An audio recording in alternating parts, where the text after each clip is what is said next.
আজকে হচ্ছে জন্মাষ্টমীর পুজো। আর এই জন্মাষ্টমীর পুজোটা আমাদের বাড়িতে প্রতি বছরই হয়। মা আর আমি দুজনে মিলে সমস্ত আয়োজন করে থাকি।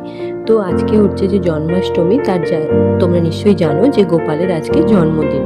আর আমাদের বাড়িতেও কিন্তু একটা ছোট্ট গোপাল আছে, যেটা আমি আমার বিয়েতে পেয়েছিলাম।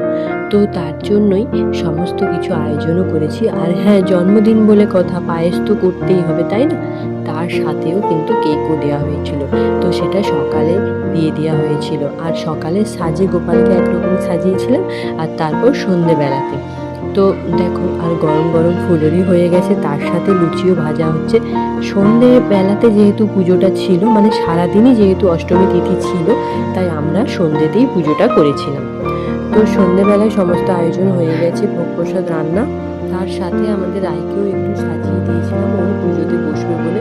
আর দেখো, গোপালকে সুন্দরভাবে সাজিয়ে দিয়েছি, তার সাথে সমস্ত প্রসাদও এখানে যা যা রান্না করেছিলাম সব কিছু দিয়েই পুজো করা হবে। আর পুজোটা আমিই করেছিলাম।